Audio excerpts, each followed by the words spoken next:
Hi, good morning everyone. Our devotions and topic for today is from the book of Genesis, chapter 37, verse 5 to 8. Now Joseph had a dream, and when he told it to his brothers, they hate him even more. He said to them, "Hear this dream that I have dreamed. Behold, we were binding sheaves in the field, and behold, my sheaf arose and stood upright. And behold, your sheaves gathered around it and bowed down to my sheaf." His brothers said to him, "Are you indeed to reign over us, or are you indeed to rule over us?" So they hate him even more for his dreams and for his words.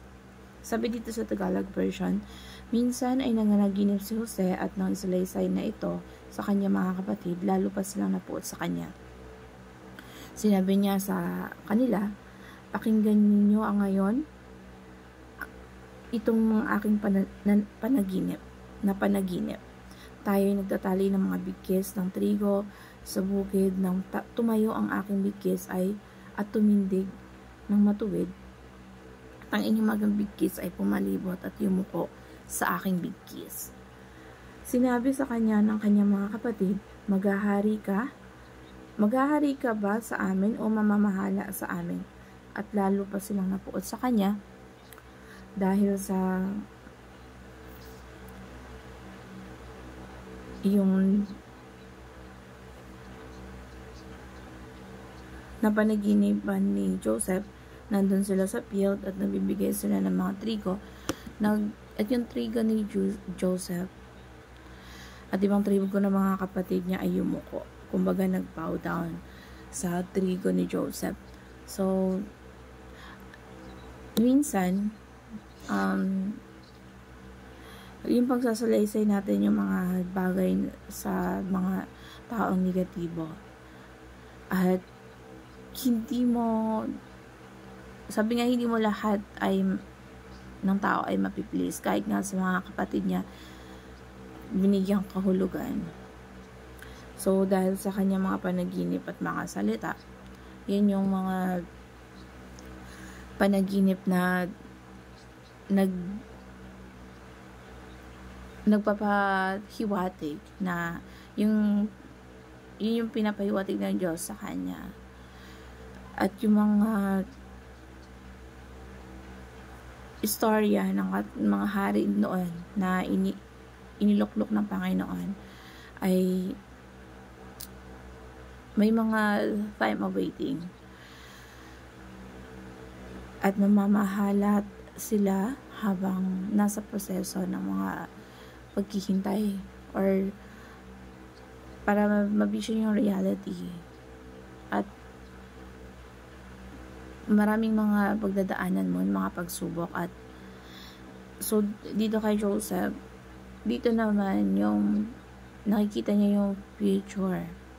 Magiging tanyag siya, magiging isa siya sa mga maghahari sa kanyang lugar, at meron tong reality. So paano maisakatuparan? Meron yung proseso, may plano ang Diyos. Merong gustong mangyari sa buhay mo, sa buhay natin. Pero merong panahon ng pag-aantay. Kung ano yung mga gagawin natin sa panahon ng pag-aantay, kailangan natin na magtiwala sa Diyos. So, trusting in God is trusting in waiting time from vision to reality. So, ito yung proseso na naghihintay tayo na kailangan magtiwala tayo sa Diyos sa kung ano man ang plano at purpose niya sa buhay natin.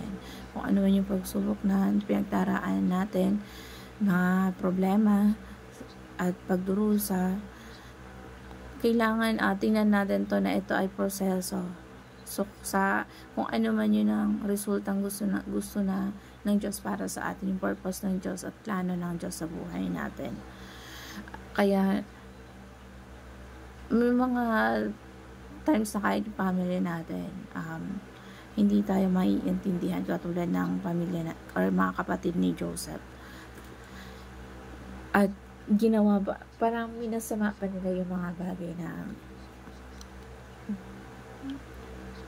sinasabi ni Joseph. So, ang buhay ni Joseph, kung tutusin, maganda yung buhay niya sa kanyang ama kasi paborito siya. Pero ang dami ng pinagdaanan niya.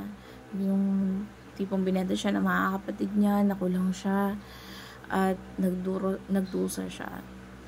Pero yun yung way ng Diyos na para gawin siya sa isa sa pinakamataas, na kilalanan niya siya sa kanyang role na isa sa pinakamataas na posisyon sa Ehipto. So, yung pagiging successful ni Joseph ay sobrang dami ng prosesong pinagdaanan niya.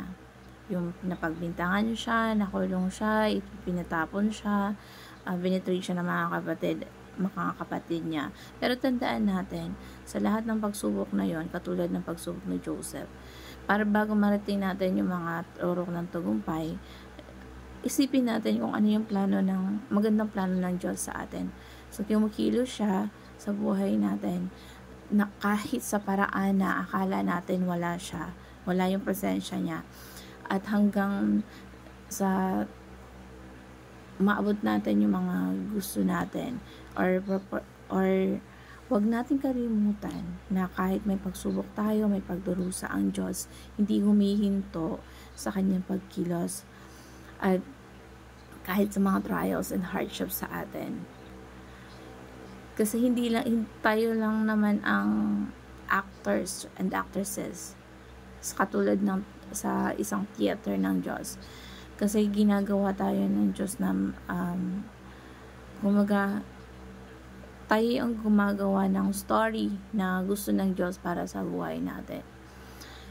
So, sabayan natin na kailangan nating kung ano yung role na binigay sa atin, we have to play it. Na kapag natapos yung isang buong istorya ng Diyos sa buhay natin, ang maitataas natin ay ang pangalan ng Diyos. Hindi yung kakayanan natin or gampanan natin. Kasi isa lang naman tayong role dito sa mundo. Kumbaga, piniplay lang natin kung ano yung parte ng binigay sa atin. Kung paano si Joseph, itinanghal niya yung pangalan ng Diyos sa isang napakagandang istorya na sinulat sa kanyang buhay. So, yung kailangan i-apply natin sa buhay natin na yung pangarap ng Diyos sa atin ay pangarap din natin. Huwag tayong makangarap na ang isang bagay na hindi gusto ng Diyos ay gawin natin. Huwag nating hayaan gumawa tayo ng mga desisyon na malalayo tayo sa Panginoon. Kasi the moment na gumawa tayo ng desisyon na mapalayo sa Kanya, pinapangarap natin yung sarili nating pangarap at hindi pangarap ng Diyos sa atin, nagkakaroon ng hindi align yung mga ginagawa natin, at ito ay hindi nagkakaroon ng magandang resulta, na kahit pinagdaanan naman yung mga problema or proseso sa buhay natin, buhay mo, pero kumbaga kumaliwa ka sa desisyon na yun yung dapat natin pagdaanan, na yung purpose sa atin ng Diyos at plano natin sa atin ng Diyos ay hindi pa rin, kasi ang Diyos kumikilos even our trials. So, para patibayin ng ating mga pananampalataya sa Kanya. So, yun ang ginagamit ng Diyos sa atin para ma-accomplish yung napakagandang plano niya sa buhay natin sa pamamagitan ng mga nararanasan natin during process